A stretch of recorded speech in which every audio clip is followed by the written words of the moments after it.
अगर आप इंटर का एग्ज़ाम देने जा रहे हैं और मनोविज्ञान आपका विषय है तो इस वीडियो को देखने के बाद आपको मनोविज्ञान का कोई भी वीडियो देखने की आवश्यकता नहीं पड़ेगी, क्योंकि इसमें हम बढ़िया से समझाने जा रहे हैं कि मनोविज्ञान का कौन कौन ऐसा क्वेश्चन है जो बहुत ही बार पूछा गया है और इस बार चांस है। आपको हम टॉप 100 क्वेश्चन वादा किए हैं, जिसमें से 90 क्वेश्चन लेकर आए हैं और ये 90 के 90 मनोविज्ञान के क्वेश्चन जो हैं ये सभी इंपॉर्टेंट हैं। तो आप इसी सभी प्रश्नों को उतार लीजिए और इसको याद करके जाइए। हम गारंटी देते हैं कि एग्जाम में इसे बाहर का नहीं आएगा क्वेश्चन, ठीक है। चलिए, तो सबसे पहला क्वेश्चन क्या है, सृजनात्मकता क्या है। सबसे पहला क्वेश्चन है सृजनात्मकता क्या है। तो देखिए, सृजनात्मकता वह मानसिक क्षमता है जिसके द्वारा व्यक्ति नए मौलिक एवं उपयोगी विचारों, वस्तुओं या समाधानों का निर्माण करता है। मतलब क्या है बच्चों, एकदम सिंपल सी बातों को समझिए। सृजनात्मकता क्या है, आखिर है क्या। तो सृजनात्मकता का मतलब होता है एक मानसिक क्षमता है। ये पहले नंबर क्या बात कि सृजनात्मकता क्या है, तो एक मानसिक क्षमता है। अच्छा, कैसी मानसिक क्षमता है, मनुष्य की दिमाग की क्षमता है। कैसी क्षमता है, जिससे व्यक्ति नए नए, ध्यान दीजिएगा वर्ड पे, नए मौलिक उपयोगी विचारों को या वस्तुओं को या समाधानों का निर्माण करता है। मतलब क्या हुआ, सृजनात्मकता हमारे दिमाग की वह क्षमता है जिससे हम नए नए चीज़ों का निर्माण कर पाते हैं, नए नए चीज़ों को सोच पाते हैं, नए नए तरीकों से समस्याओं को समाधान कर पाते हैं। ये दिमाग की हमारी क्षमता है, ठीक है। चलिए, दूसरा क्वेश्चन क्या है, बुद्धि किसे कहते हैं। अगला क्वेश्चन हम लोगों का है बुद्धि किसे कहते हैं। चलिए बच्चों देखते हैं, बुद्धि किसे कहते हैं।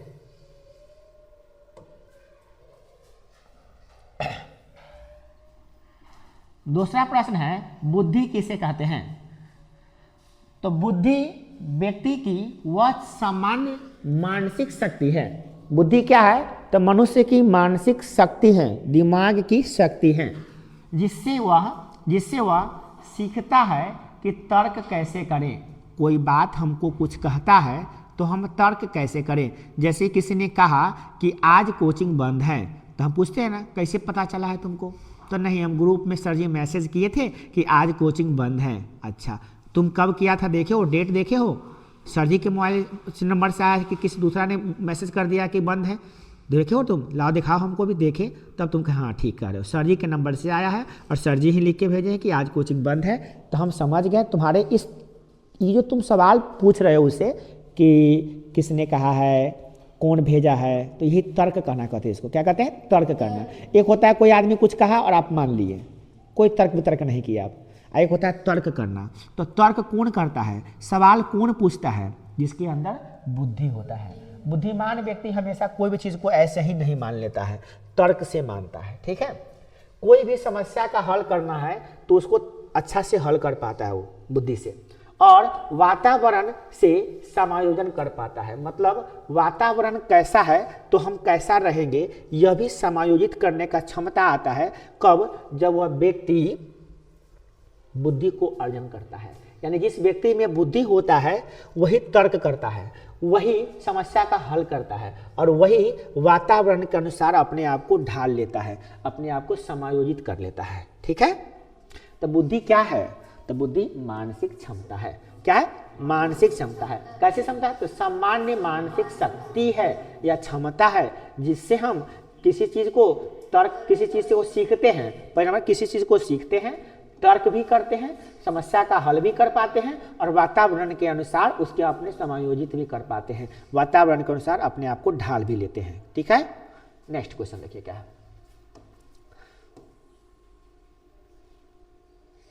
अगला क्वेश्चन क्या है, सांवेगिक बुद्धि क्या है। सांवेगिक बुद्धि क्या है, इमोशनल इंटेलिजेंस क्या है। ध्यान दीजिएगा, कह रहा है सांवेगिक बुद्धि से तात्पर्य अपनी तथा दूसरों की भावनाओं को पहचानने। देखिए, एक बुद्धि इंसान के अंदर होता है, कैसा बुद्धि, जिससे वह ना दूसरों की भावनाओं को समझ पाता है, दूसरे के फीलिंग को समझ पाता है। यही बुद्धि कहलाता है क्या? सांवेगिक बुद्धि। सांवेगिक बुद्धि क्या होता है? तो किसी दूसरे व्यक्ति की या किसी दूसरे प्राणी के या कोई दूसरे जीव के, हाँ, उसके हम भावनाओं को समझ ले, उसके इमोशंस को जान ले, यही कहलाता है सांवेगिक बुद्धि। साथ ही समझने के साथ साथ उसको हम लोग क्या करते हैं कि हम लोग नियंत्रित भी कर सकते हो, मतलब हम अपने बुद्धि को नियंत्रित भी कर सकते हो और उचित ढंग से, किसको? उचित ढंग से व्यक्त करने की क्षमता से है। मतलब क्या हो गया? सीधा सा बात समझ लीजिए, एकदम सीधा बात क्या है? एकदम सीधा बात क्या है कि आपसे पूछे कि सांवेगिक बुद्धि क्या है, तो लिखिएगा सांवेगिक बुद्धि का तात्पर्य क्या है कि हम दूसरी की भावनाओं को पहचाने कि क्या भावना है उसका, कैसन मनसा है उसका, उसको समझ भी ले और अपनी उसकी भावनाओं को अनुसार अपनी भावनाओं को नियंत्रित भी कर ले और उचित ढंग से उसे व्यक्त भी कर ले हम। जैसे मान लो कोई व्यक्ति है जो लाचार है, बीमार है और उसे खाना पीना नहीं मिला, 3-4 दिन से भूखे हैं, तो उसको देख के अगर हम ये समझ लेते हैं कि ये व्यक्ति को भूखा है और मेरे पास इतना रोटी है कि हम खा सकते हैं और कुछ बच भी जाएगा, तो क्यों ना हम कुछ उसको रोटी दे ताकि वो भी खा ले, या थोड़ा अपना ही कम करके उसको दे देते हैं तो वो खा लेगा तो उसको भी तृप्ति मिलेगा। तो हम उस जीव को अपने जैसा माने कि अगर हम भूखे होते तो मेरा क्या हाल होता, उसी प्रकार से वो भी भूखा है तो कैसा हाल होगा, तो हम उसको खाना देते हैं। ये सांवेगिक बुद्धि तो है। अगर जिसके अंदर सांवेगिक बुद्धि नहीं होगा तो वो कभी ये सोचेगा नहीं कि दूसरे आदमी को क्या बीत रहा है। ठीक है, सांवेगिक बुद्धि यही कहलाता है, मतलब दूसरी की भावनाओं को समझने और पहचानने की जो है ना बुद्धि, वही सांवेगिक बुद्धि कहलाता है। क्लियर? चलिए अगला क्वेश्चन क्या देखिए। क्वेश्चन नंबर 4 क्या है आपका? क्वेश्चन नंबर 4 क्या है? संस्कृति से क्या समझते हैं? संस्कृति के क्या समझते हैं, मतलब संस्कृति क्या है? What is culture? संस्कृति क्या है? तो आंसर क्या बनेगा? संस्कृति समाज द्वारा विकसित जीवन शैली है। मतलब जिस समाज में आप रहते हैं उसी समाज के हिसाब से अपने जीवन शैली को बना लेते हैं, मतलब उसी समाज के हिसाब से आप ढल जाते हैं। हाँ, जिसमें रीति रिवाज आती है, जैसे आप रीति रिवाज कौन मानते हैं? जिस समाज में आप रहते हैं उसी के रीति रिवाज को मानते हैं, उसी की परंपरा को अपना लेते हैं, उसी की भाषा बोलने लगते हैं, उसी की कला को सीख लेते हैं, उसके मूल्यों को जान लेते हैं, उसके विश्वासों को पहचान लेते हैं और सामाजिक व्यवहार को रूप से शामिल कर लेते हैं। मतलब आप जिस समाज में रहते हैं उस समाज में कुछ चलने, खाने, पीने, हंसने, बोलने सबका एक तरीका होता है, उसमें कुछ रीति रिवाज होती है अपने समाज की, उसी समाज के रीति रिवाज को आप मान लेते हैं और उसको अपना लेते हैं, वही संस्कृति है। क्या है? वही संस्कृति है। क्लियर? चलिए नेक्स्ट क्वेश्चन क्या है? वाचिक बुद्धि परीक्षण क्या होता है? वाचिक बुद्धि परीक्षण क्या होता है? ध्यान दीजिएगा, वाचिक बुद्धि परीक्षण से आप क्या समझते हैं, या जब भी देख लीजिएगा क्वेश्चन में कि ये लिखा हुआ है वाचिक बुद्धि परीक्षण, तो आप क्या लिखिएगा? देखिए, वाचिक बुद्धि परीक्षण में शब्दों, भाषाओं और मौखिक प्रश्नों के माध्यम से व्यक्ति की बुद्धि का मापन किया जाता है। जैसे मान लो तुम्हारे अंदर कितना बुद्धि है, हम कैसे चेक करें? तो उसने एक व्यक्ति था जिनका नाम था स्टैनफोर्ड बीने। क्या नाम? स्टैनफोर्ड बीने। उन्होंने क्या किया कि उन्होंने एक तरीका निकाला कि हम किसी व्यक्ति में कितना बुद्धि है ये चेक कैसे करेंगे। तो उसको हम कुछ शब्द दे देंगे तथा उसके भाषा का प्रयोग करवा के देखें, कुछ बात बोलवा के देखेंगे, या मौखिक प्रश्न उससे हम पूछेंगे और वो हमको जवाब देगा। उसी के आधार पे हम पता कर पाएंगे उसके अंदर कितना बुद्धि है और कितना बुद्धि नहीं है। उसे बोलते हैं वाचिक बुद्धि परीक्षण। क्या बोलते हैं? वाचिक बुद्धि परीक्षण। क्लियर?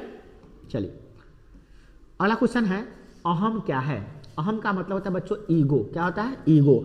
ईगो क्या होता है? हर इंसान को ना कुछ ईगो होता है और ईगो में कितने विद्यार्थी लोग ना चूर हो जाते हैं, और ईगो में चूर होना बहुत गलत बात है। ईगो में चूर होना बहुत ही गलत बात होती है इंसान के लिए, नहीं होना चाहिए, ईगो नहीं होना चाहिए।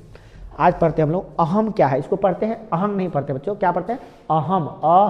अनुस्वार को क्या पढ़ते हैं? म। अहम क्या पढ़ते हैं? अहम। अहम का मतलब क्या होता है? ईगो। है ना। अब ये क्या होता है, एग्जाम में अगर पूछेगा तो कैसे लिखिएगा आप लोग, देखिए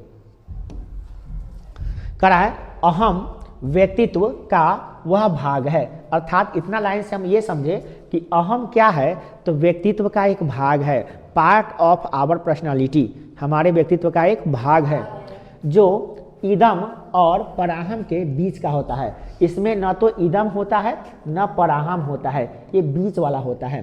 इदम आप जानते हैं 3 तरह का व्यक्तित्व होता है, इदम, अहम, पराहम। क्या होता है बच्चों, इदम, इदम, अहम, अहम और पराहम, अहम और पराहम, पराहम, पराहम। तो आप पता है ये सब पता है, फ्रायड से आप दिए थे व्यक्तित्व का लिखा है ना। इदम, अहम, पराहम में क्या होता है, इदम में क्या होता है, व्यक्ति बहुत मतलबी होता है, वो अपना काम को सिर्फ अपने से मतलब रखता है।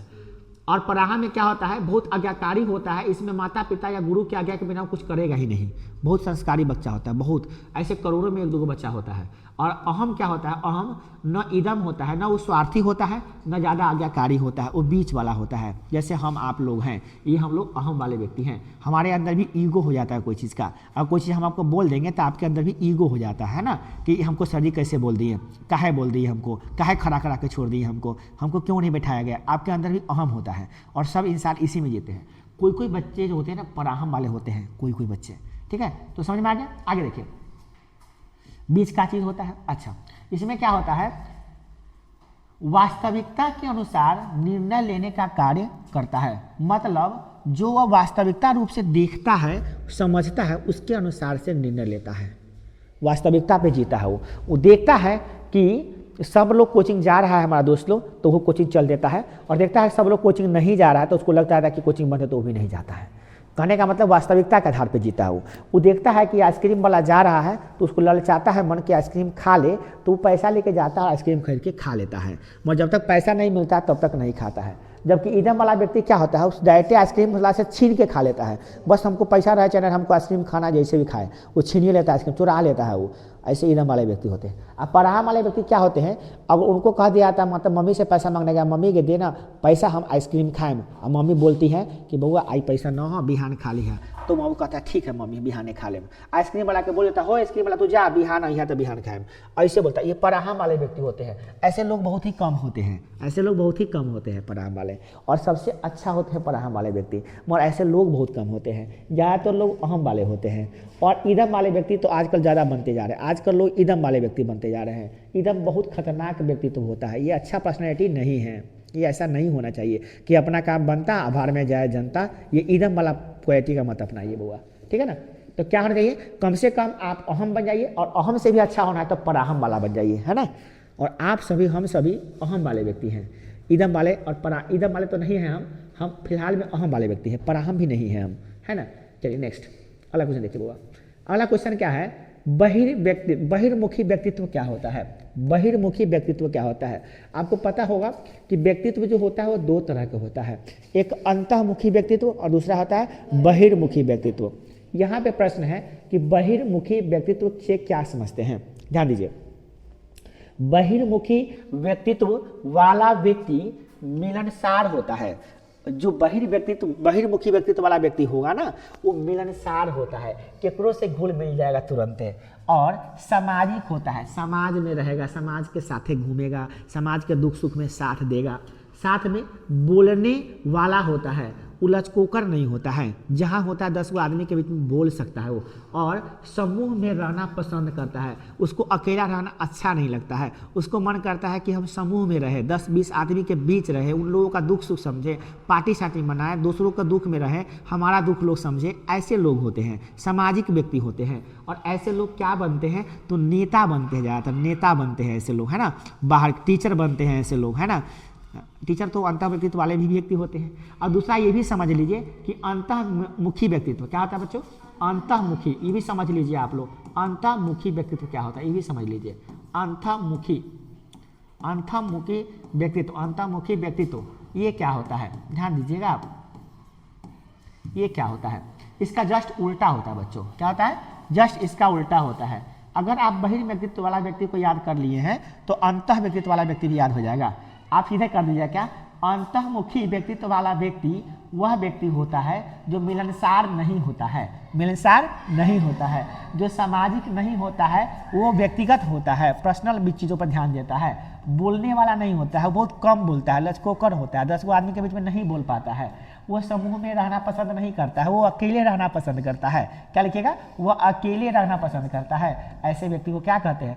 अंतःमुखी व्यक्तित्व वाला व्यक्ति। जैसे कवि हो गए, बड़े बड़े रिसर्चर हो गए, ये सब होते हैं ना, वैज्ञानिक हो गए, इस 10 लोगों के बीच में नहीं रहते हैं। ये लोग अंदर ही अंदर समझ के एकांतवास करते हैं, अकेला रहना पसंद करते हैं। ठीक है, चलिए आगे चले बच्चों। समझ में आ रहा है? सब कुछ क्लियर है ना? अच्छा लग रहा होगा। चलिए आगे देखते हैं। अब है कि अहम व्यक्तित्व वाला जो व्यक्ति था, अहम व्यक्तित्व वाला जो व्यक्ति था, उसकी क्या विशेषता होती है?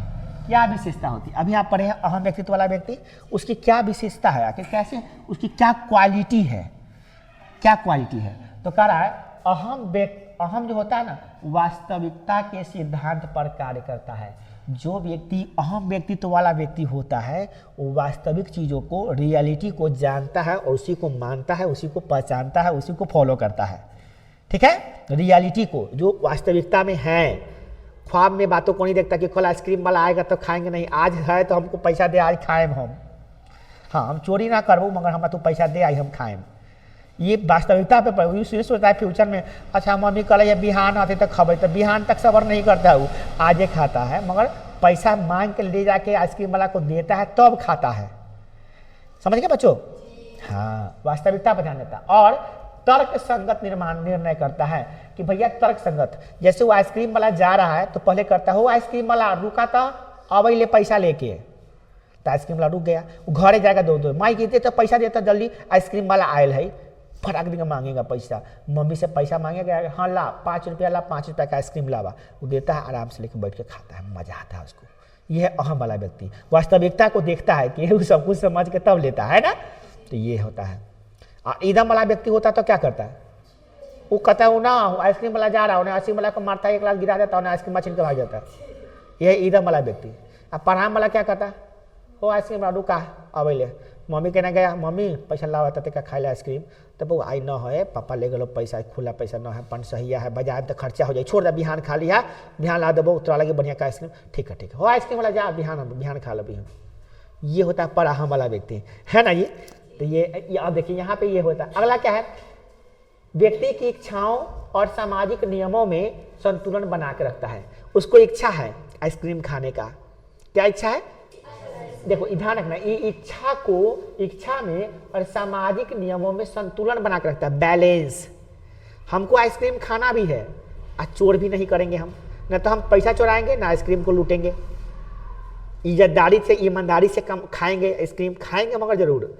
मतलब हमको इच्छा क्या चीज है? आइसक्रीम खाने का। और समाज का नियम क्या है कि पैसा से खरीद के खाओ। तो दोनों चीज को बैलेंस किया कि नहीं किया? तो क्या मम्मी को मनाया था कि आइसक्रीम वाला को रोकाया, जाके आइसक्रीम खाया। ये है बीच का वास्तविकता, रियलिटी को मान के चलना। क्लियर? कोई दिक्कत नहीं है। चलिए अगला क्वेश्चन, पराहम क्या है? सवाल उठता है कि सर पराहम क्या है, पराहम होता क्या है सर? देखिए बहुत अच्छा क्वेश्चन, देखिए कह रहा है क्या, पराहम क्या है? सुपर ईगो क्या है? ये सुपर ईगो होता है पराहम। क्या होता है? सुपर ईगो, ईगो नहीं सुपर ईगो। देखिए आ गया, कहा पराहम व्यक्तित्व का नैतिक भाग है जो सामाजिक नियमों, आदर्शों, नैतिक मूल्यों का प्रतिनिधित्व करता है। ध्यान दीजिएगा, यह ईगो नहीं है, सुपर ईगो वाला व्यक्ति है, मतलब बढ़िया लोग है, बहुत बढ़िया बेस्ट है। ये नैतिक है, नैतिकता उसके अंदर है। मम्मी बोली है आज आइसक्रीम नहीं खाने के लिए, 10 को बात नहीं समझना है, नहीं खाएंगे आज, न खाएंगे तो क्या होगा, ये सोचता है वो उसके अंदर नियम कानून मानने की क्षमता ज़्यादा है। वो आदर्शों को मानता है, आइडियोलॉजी को फॉलो करता है कि क्या हो गया, आइसक्रीम खाने से होता ही क्या है, ये आइडियोलॉजी को फॉलो करता है। और नैतिक मूल्यों को समझता है कि हमारा मम्मी के ऑर्डर से बढ़कर आइसक्रीम थोड़ी ना है, मम्मी बोल दिया आइसक्रीम नहीं खाना है तो नहीं खाना है, देखा जाएगा, कुछ तो अच्छे के लिए बोली होगी वो। तो ये समझता है। ऐसे लोग जो है ना आइडियोलॉजी को मानते हैं, है ना, आदर्शों को मानते हैं। इन लोगों का आदर्श बहुत ही सुपर हिट होता है। समझ में आएगा बच्चों कि नहीं आया? चलिए हाँ, हम तो कहते हैं हर बच्चों को पराहम बनना चाहिए, हर बच्चों को पराहम बनना चाहिए, मगर वो उल्टा रहा है। सब लोग ईदम की तरफ भाग रहा है, सब लोग ईदम की तरफ भाग रहा है। इदम मतलब क्या होता है, अपना सुख देखता है, माता पिता के सुख, समाज के सुख को नहीं देखता है वो, इदम वाला बन गया है आज। आज कोई लड़का को पसंद आएगा, कोई लड़की लड़की को लेकर भाग जाता है, शादी कर लेता है। ये इदम नहीं तो क्या है, ये इदम है। क्या बच्चों, इदम है। अहम होता तो क्या होता, मम्मी से बात करता, मम्मी हमको उस लड़की से शादी करना है, पापा मनाते, उसके बाद जाकर रिश्ता तय होता, उससे शादी होता, ये अहम है। अब पर अहम क्या कहेगा, हम कहा खोजने जा लड़की, मम्मी पापा है ना खोजने के लिए, वो खोज देंगे, शादी कर देंगे, हो जाएगा। तो ये है पर अहम वाला व्यक्ति। तो हम लोग क्या हैं, अहम वाले व्यक्ति हैं। हम लोग कहते हैं कि मम्मी पापा को खोजते हैं, हम लोग चुनते हैं, हाँ, लड़की को या लड़का को, तो हम लोग अहम वाले व्यक्ति हैं, है ना।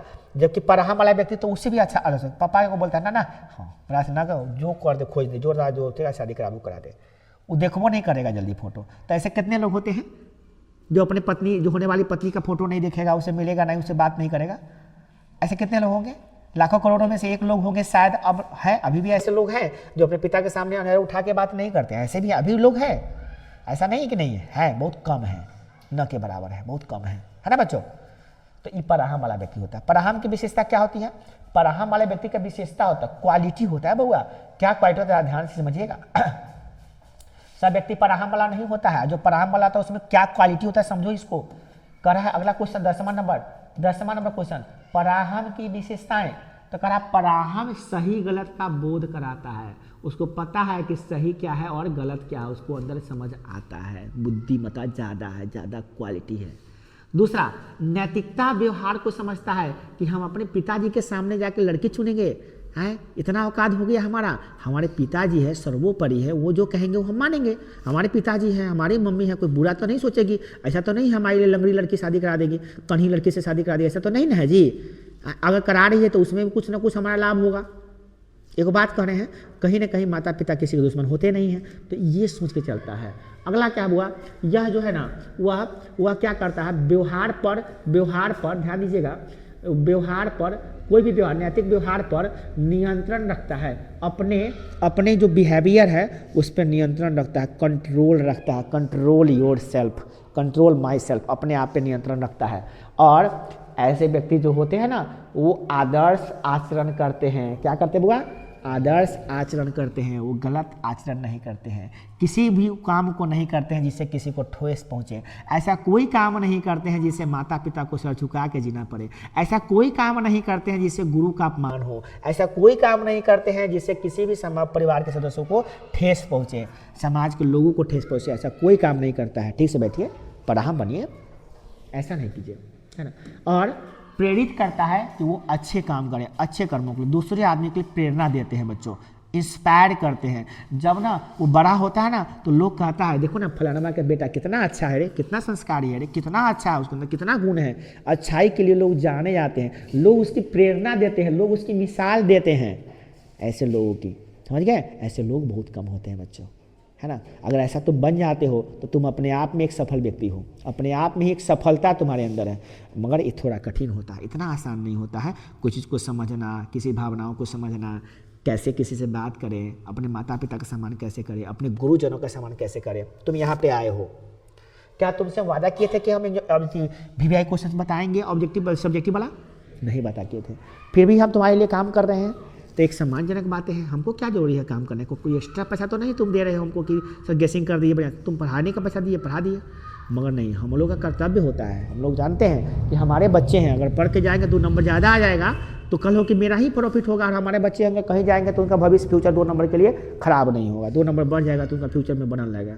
समझे बुआ, 2 नंबर के लिए कोई नौकरी नहीं लगता है, किसी का इंटरव्यू छूट जाता है, किसी को कुछ हो जाता है, कितना दुख होता है उस समय। तो अगर हमारे थोड़ा मेहनत करने से, एक रात जगने से अगर किसी बच्चा का 10 नंबर बढ़ जा रहा है, 20 नंबर, तो बहुत अच्छी बात है, हमारे लिए गर्व की बात है। तो ये एक सम्माननीय बात होगा। तो यही सब होता है बउआ, पराहम में लोग सोचता है, दूसरों के प्रति भी सोचता है। हम लोग पराहम की क्वालिटी को पुश करते हैं, हम लोग कोशिश करते हैं कि पराहम बन जाए, मगर भगवान बना दे तो ज़्यादा अच्छा है, मगर हम लोग पराहम बनने की कोशिश करना चाहिए सबको। ठीक है बच्चों, नेक्स्ट देखो अगला क्वेश्चन क्या है। अगला क्वेश्चन है क्या कि व्यक्तित्व होता क्या है भाई, ये व्हाट इज पर्सनालिटी। हम लोग हिंदी में, अंग्रेजी में बोलते हैं पर्सनालिटी। क्या बोलते हैं? पर्सनालिटी।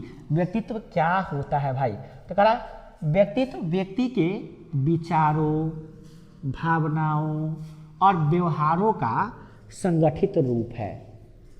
मतलब आपका व्यक्तित्व क्या है, तो आप कैसा विचार है आपका, कैसी भावनाएं हैं आपकी और कैसा व्यवहार है आपका दूसरों के प्रति, यही सब मिला के कहते हैं व्यक्तित्व।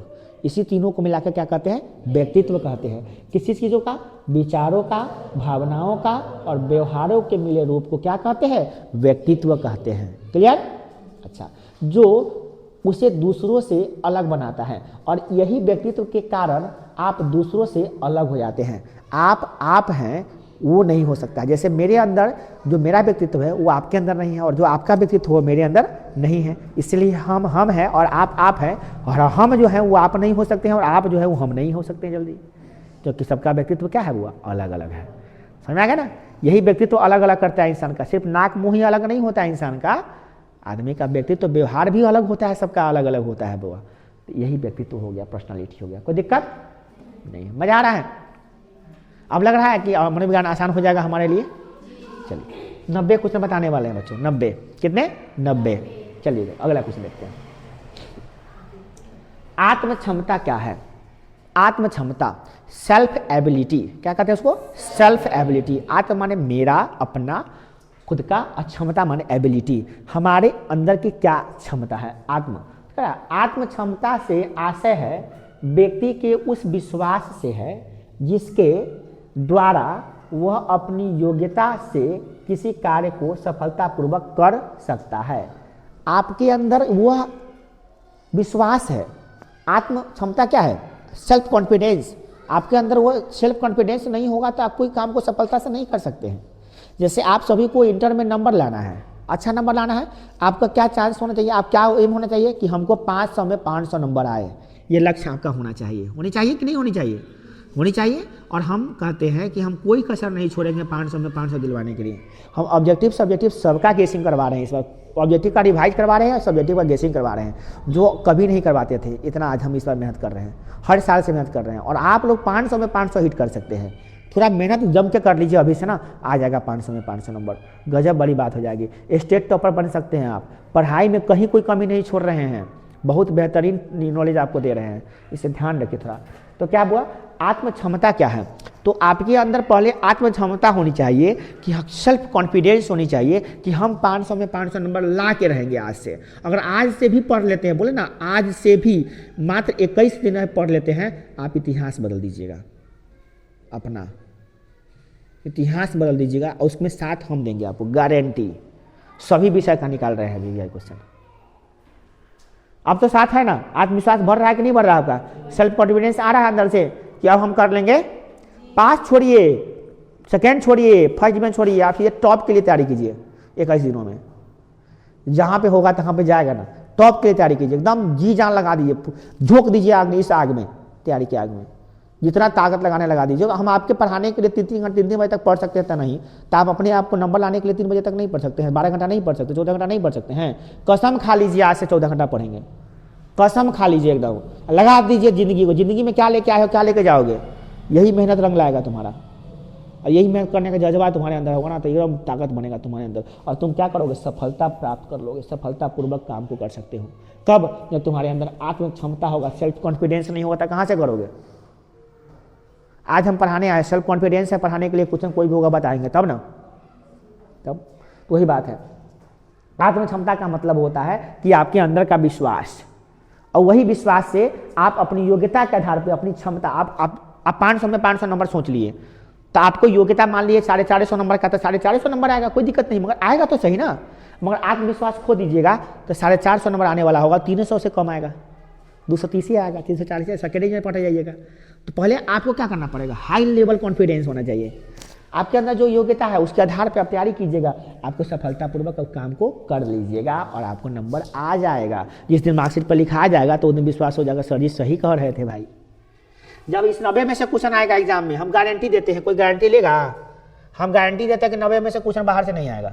आप बोलो गारंटी 90। तुम एग्जाम देके आ जाना, कह देना कि सर जी 90 में से ना आया है, ऐसा हो नहीं सकता है। इतना कॉन्फिडेंस कैसे आता है बुआ? इतना आत्मशक्ति कैसे आता है? आत्मशक्ति से कहाँ से आता है? पढ़ने से आता है। पढ़े हैं तब ना बोल रहे हैं, ऐसे थोड़ी ना बोल देंगे खड़ा होकर जी। इसके लिए खूब पढ़े, रात रात भर जग जग के पढ़े हैं, तब जाकर तुम तुम्हारे सामने बोल रहे हैं। सर्च किए हैं, खोजे, निकाले, बहुत सारा क्वेश्चन निकाले, तब जाकर तुम्हारा हुआ है। नेक्स्ट क्वेश्चन नंबर 13 क्या देखिए बच्चों, कह रहा है, अच्छा एक बात और है कि ये क्वेश्चन सब आपको कहाँ मिलेगा, तो ये सब आपको बढ़िया से लिखना होगा, बढ़िया से, और समझ समझ के याद करना होगा आज ही। देखिए आज कल में याद करना होगा आपको बढ़िया से। देखिए बच्चों, अगला है टाइप ए व्यक्तित्व क्या होता है। व्यक्तित्व आदमी का अलग अलग होता है, उसमें टाइप नाम दिया गया टाइप ए। टाइप ए क्या होता है, तो कह रहा है टाइप ए व्यक्तित्व वाले व्यक्ति अत्यधिक प्रतिस्पर्धा करते हैं, कंपटीशन ज़्यादा करते हैं। जो व्यक्ति टाइप ए वाले व्यक्ति होते हैं, टाइप ए वाले व्यक्ति क्या करते हैं, वो प्रतिस्पर्धा करेंगे, बड़ा कंपटीशन करते दूसरा से। देखिएगा वो पढ़ रहा था तो वो पढ़ने लगेगा, है कंपटीशन करेगा। वो 4 घंटा पढ़ रहा तो वो 4 घंटा पढ़ेगा, वो 8 घंटा पढ़ा तो वो 8 घंटा पढ़ेगा, 10 घंटा पढ़ेगा तो वो 10 घंटा पढ़ेगा। कंपटीशन करता है वो, ठीक है। अच्छा, अधीर होता है, वो शांत नहीं बैठेगा, बहुत बेचैन रहेगा कि हम कितना जल्दी जल्दी काम कर लें, शांति से नहीं बैठेगा वो। समय के प्रति सजग रहेगा, देखिएगा कोचिंग जाना रहेगा, जाना है 12 बजे, वो 11 बजे से बैठा रहेगा, अब 11 बजे वाला 12 बजे वाला 12 बजे, वो घड़ी देख देख के टाइम देखता रहेगा कि 12 कब बज रहा है, ताकि हम कोचिंग चल जाए कोचिंग पढ़ने। हाँ, वो अधीर होता है, वो जल्दी पेशेंस उसके अंदर नहीं रहता है, वो पहले ही सोचता है कि समय से पहले चल जाए, समय से जल्दी पहले ही चल जाए पढ़ाने। वो आएगा 12 बजे जाए, आया होगा दिखाओ सर जी ना वाला है, को खनता तो सर जी को खनता तो वो बेचैन हो गया होगा वो। तो टाइप ए वाला व्यक्ति है, क्या है वो, टाइप ए वाला। और कार्य के प्रति अत्यधिक तनाव महसूस करता है, अपना काम को टेंशनाइज होकर करेगा, आराम से नहीं करेगा, बहुत टेंशन है उसको काम करेगा, ना हमको करना है, बहुत चिंतित रहेगा अपने प्रति वो। ऐसे कहते हैं टाइप ए वाला व्यक्ति। और कुछ लोग रिलैक्स रहेंगे, आराम से, हाँ पढ़ना है आराम से पढ़ते हैं, है ना। तो ये खराब है कि अच्छा है, बहुत अच्छा भी नहीं है, बहुत खराब भी नहीं है, अच्छा है हमारे हिसाब से तो अच्छा है। कोई आदमी ये सोचता है कि हमको काम समय पर करना है तो गलत बात हुई ना, अच्छा ही चीज़ है। हाँ, कोई काम को अत्यधिक करना है, हमको ज़्यादा करना है, ज़्यादा से ज़्यादा पढ़ के तेज बनना है तो गलत बात नहीं, अच्छा ही चीज़ सोचता है। तनाव महसूस करता है, यही गलत चीज़ है। वो टेंशन में रहता है, यही गलत चीज़ है, क्योंकि कहीं टेंशन ज़्यादा बढ़ गया तो बस टेंशन से फ्यूज उड़ जाएगा, बस लेते रहना, जो कि वो सब खत्म हो जाएगा। तो ज़्यादा टेंशन भी लेना गलत बात होता है। तो क्या कीजिएगा, उस आदमी का, किसी आदमी का व्यक्तित्व बदल सकते हैं क्या आप, नहीं बदल सकते हैं, जल्दी नहीं बदलता है। व्यक्तित्व तो आदमी अपने आप बना लिया है तो बदलता भी नहीं है जल्दी, हमारे कहने से बदल भी नहीं लेगा वो, जिसका जो है स्वभाव वो तो रहबे नहीं करेगा, है कि नहीं है। चलिए, फिर भी व्यक्तित्व ए वाला व्यक्ति हमको अच्छा लगता है, हमको अच्छा लगता है, क्योंकि दुनिया में बेचैनी के बिना काम होता भी नहीं है, सब में बेचैन होना पड़ता है। और आदमी सब संतुष्ट हो जाएगा तो बैलगाड़ी पर सफर करता है ना। आगे बढ़ने के लिए तो कुछ ना कुछ आगे सोचना पड़ेगा ना जी। तो अच्छी बात, हमको तो अच्छा लगता है टाइप ए वाला, बुरा नहीं लगता। हम और कभी कभी ज़्यादा बेचैन हो जाता है तब हमको बुरा लगता है, ये बहुत ज़्यादा बेचैन हो गया है, थोड़ा रिलैक्स हो जाए भाई, है ना, ये बात होती है। अगला क्वेश्चन क्या होगा, देखिए शेल्डन है वो, क्या देखो तो कैमरा में दिखाई दे रहा है, मोबाइल में सबको सही से, क्या शेल्डन दिखाई दे रहा है अभी हाँ चलिए ठीक, इतना में दिखाई देता, ठीक है बच्चों, हाँ ठीक ओके। क्योंकि आपको लिखना होगा, फिर उस समय फंस जाएगा नहीं लिखा हुआ था। देखिए करा क्या, शेल्डन के अनुसार व्यक्तित्व, शेल्डन के अनुसार व्यक्तित्व कैसा होता है बच्चों। देखिए करा है, शेल्डन ने व्यक्तित्व को, शेल्डन एक व्यक्ति का नाम है, वैज्ञानिक है वो, मनोवैज्ञानिक है।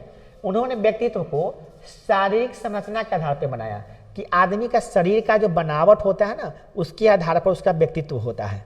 हाँ, उसने बताया कि एक होता है एंडोफॉर्म, क्या होता है वो, एंडोफॉर्म। एक होता है मेसोफॉर्म, क्या होता है बच्चों, मेसोफॉर्म। और होता है क्या, एक्टोफॉर्म। हाँ, 3 प्रकार बताया, क्या बताया बच्चों, एंडोफॉर्म, मेसोफॉर्म और एक्टोफॉर्म बताया। 3 प्रकारों को बताया कि आदमी का जो व्यक्तित्व होता है वो शरीर के आकार के आधार पर होता है। एक होता है एंडोफॉर्म, एक होता है मेसोफॉर्म, एक होता है एक्टोफॉर्म। ये क्या होता है, इसको द्वितीय वाला में बता सकते हैं हम लोग, इसमें नहीं बताएंगे, 2 नंबरी वाला में नहीं बताएंगे। चलिए अगला क्वेश्चन क्या है, दमन क्या है बच्चों, दमन क्या है। करा दमन, दमन का मतलब क्या होता है बच्चों। देखिए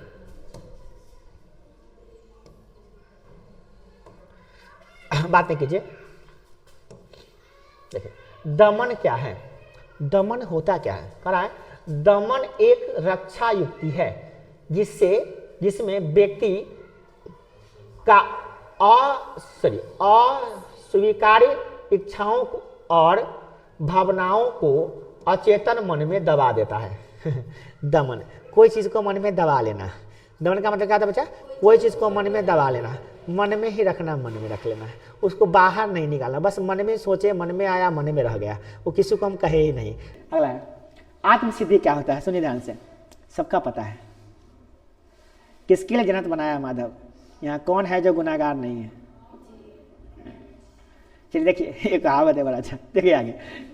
आत्मसिद्धि क्या बच्चों, देखिए बहुत इंपॉर्टेंट, आत्मसिद्धि क्या कहते हैं, देखिए आत्मसिद्धि वह अवस्था है, मतलब एक स्टेट है, अवस्था है। इसमें क्या होता है, जिसमें व्यक्ति अपनी सभी क्षमताओं और संभावनाओं को पूर्ण रूप से विकसित कर लेता है।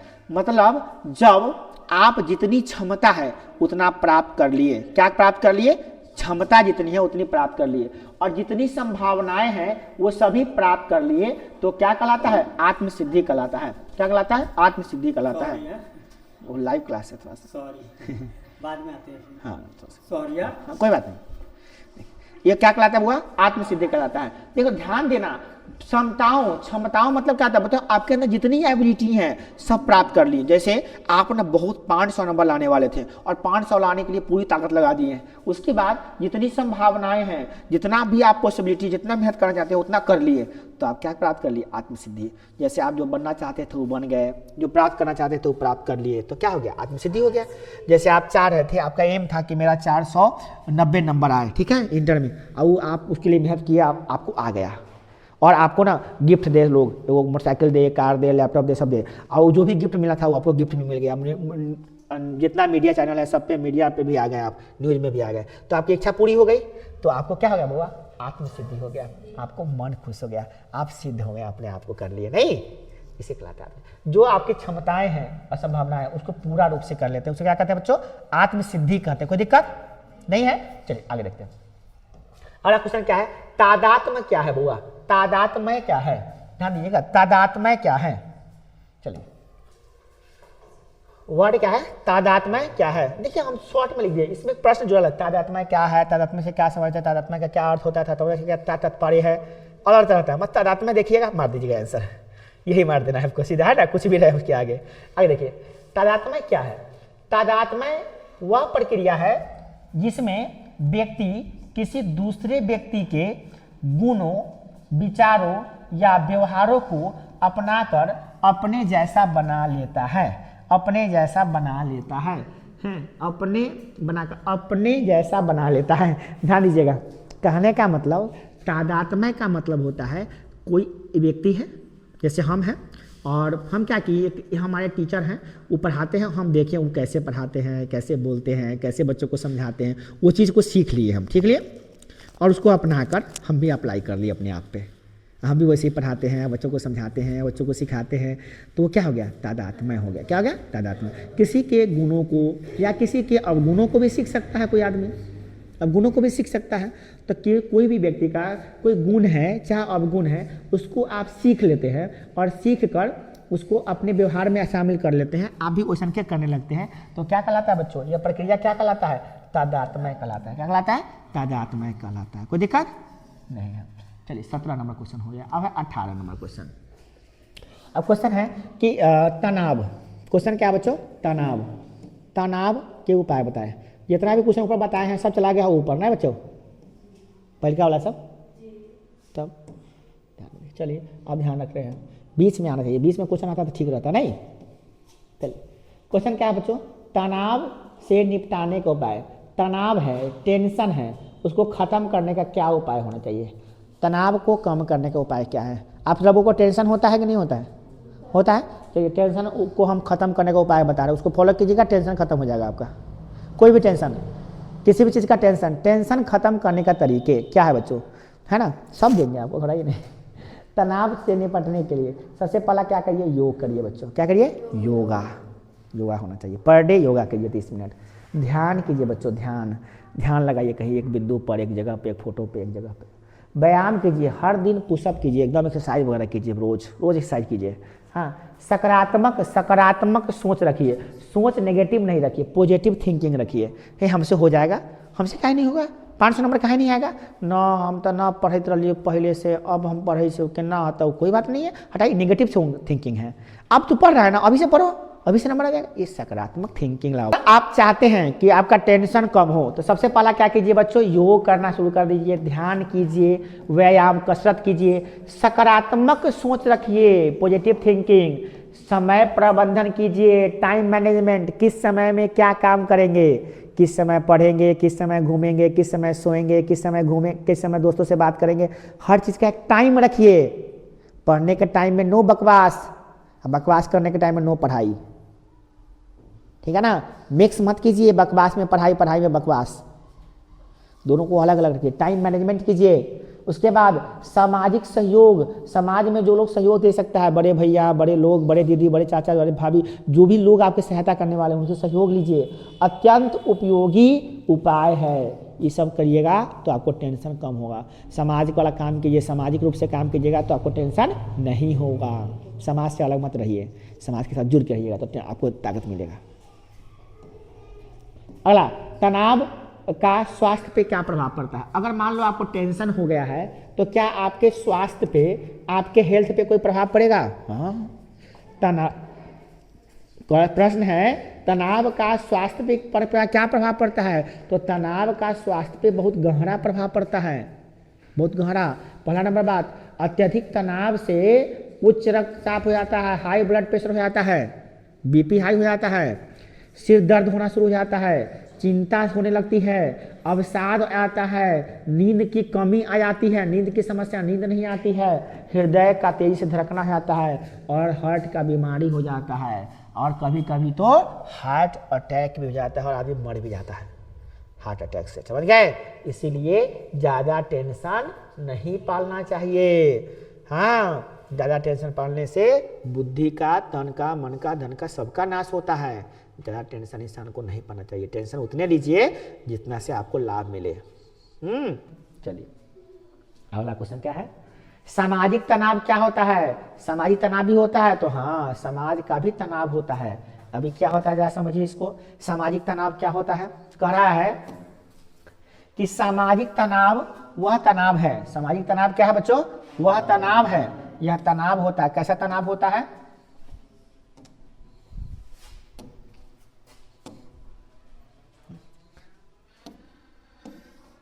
करा है सामाजिक तनाव वह तनाव है जो परिवार, समाज या कार्यस्थल जहां आप काम करते हैं, हाँ, या समाज बोले सामाजिक उपेक्षाओं के कारण उत्पन्न होता है। ध्यान दीजिएगा, सामाजिक तनाव, सोशल टेंशन कहाँ होता है आदमी को। देखिए, जब आपका परिवार में किसी से बात बिगड़ जाएगा, माता से, पिता से, भाई से, बंधु से, किसी से, या समाज में किसी से आसपास से झगड़ा हो जाएगा, दोस्त यार से, या कार्यस्थल जहाँ पे आप काम पढ़ने, जैसे आप पढ़ने आते हैं तो आपका कार्यस्थल ये हुआ ना यहाँ, तो यहाँ पर किसी बात से झगड़ा हो जाएगा, टेंशन बढ़ जाएगा। तो चाहे समाज में आप कोई बात ऐसा कर देते हैं जो समाज के लिए ठीक नहीं है, आप वो काम करते हैं तो समाज को उपेक्षा करते हैं, तो इस सबसे क्या हो जाता है, आपको एक सामाजिक तनाव आता है, सोशल टेंशन होता है, और ये आपको अच्छा नहीं है, आपकी सेहत के लिए बहुत खतरनाक हो जाता है।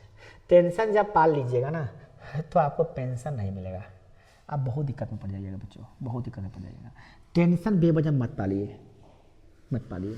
टेंशन आपका सब खा जाएगा, शरीर, बुद्धि, धन, ताकत, सुंदरता, सबको खत्म कर देगा टेंशन। अकेला काफ़ी है, एक दुश्मन अकेला काफ़ी है आपको सबको बर्बाद करने के लिए, आपको पूरा विनाश कर देगा, आपको पूरा तरह से बर्बाद करके छोड़ेगा टेंशन। इसलिए परिवार में अपने माता पिता से, भाई बंधु से मिलजुल के रहिए। समाज में जहाँ पे आस पड़ोस है अच्छी अच्छी बातें कीजिए, प्यार से बातें करिए, भले जानते हैं कि दुश्मन है मगर दुश्मनी मत कीजिए उससे। आप कार्यस्थल पे जहाँ आप पढ़ने जाते हैं, पढ़ाने जाते हैं, वहाँ पे बिल्कुल किसी से टेंशन वाला बात मत कीजिए। और समाज में जो भी चीज़ें नियम कानून बनाएगा उसको कोशिश कीजिए कि पालन करने, उसका अपेक्षा न करें। इस सब कारण से आपको क्या हो जाएगा, सामाजिक टेंशन हो जाएगा। ठीक है बच्चे, क्या हो जाएगा बच्चों, सामाजिक टेंशन, डर हो जाएगा आपका। आप जानते हैं उससे क्या होगा, आपको हानि पहुँचेगा, आपको पढ़ने में मन नहीं लगेगा, कोई अच्छा काम नहीं कर पाइएगा, कि कोई चीज़ जीवन में नहीं बन पाइएगा आप। इसलिए सामाजिक टेंशन क्या करना है, आपको कम करना है ना, करिएगा ना कम। अच्छा, सामाजिक टेंशन सबको नहीं होता, सबको होता है, सबको होता है, किसी को ज़्यादा होता है, किसी को कम होता है, सबको है। अब जो बच्चा तेज है उसको कम होता है, जो ज़्यादा मूर्ख है वो ज़्यादा होता है टेंशन इस चीज़ का, और वो ज़्यादा बहुत ही कम नंबर लाता है ऐसे बच्चे। इसलिए बच्चों, आपके अंदर सामाजिक टेंशन अगर है तो क्या कीजिएगा, इसे खत्म कीजिएगा, करिएगा ना, ये खाली पढ़ कर रह जाइएगा, करना है ना। चलिए अगला बच्चे देखिए, यूट्रेस और डिस्ट्रेस क्या है। दो तरह के स्ट्रेस होता है, तनाव दो तरह के होते हैं, एक होता है यूट्रेस, एक होता है डिस्ट्रेस। यूट्रेस का मतलब क्या होता है, अच्छा वाला तनाव, टेंशन वैसा जो अच्छा कर दे हमको, और डिस्ट्रेस का मतलब होता है वैसा टेंशन जो हमको हानि पहुंचा दे। ठीक है। तनाव ऊर्जा की तरह होता है, हमारे अंदर ऊर्जा भरता है। अगर उचित मात्रा में आए तो बहुत अच्छा रहता है, और गलत मात्रा में हो जाए तनाव तो बहुत हानि भी पहुंचाता है, बहुत खामियाजा भी भुगतना पड़ेगा आपको, ध्यान दीजिएगा। करा है यूट्रेस सकारात्मक तनाव है बच्चों। कैसा है यूट्रेस? क्या है? सकारात्मक तनाव को ही यूट्रेस कहते हैं, ठीक है। वैसा टेंशन जो पॉजिटिवनेस हो। जैसे तुमको कहें बच्चों ये सारा 90 क्वेश्चन है तुमको याद कर लेना है और आज कल में याद कर लेना है, टेंशन हुआ कि नहीं हुआ? मगर ये कैसा टेंशन है? ये सकारात्मक टेंशन है, सकारात्मक टेंशन है, अच्छा वाला टेंशन है, और उचित मात्रा में भी है। तुमको नहीं कहें कि पूरा मनोविज्ञान पढ़ लो आज, तुमको कहें 90 क्वेश्चन आजकल में पढ़ के याद करना है ना।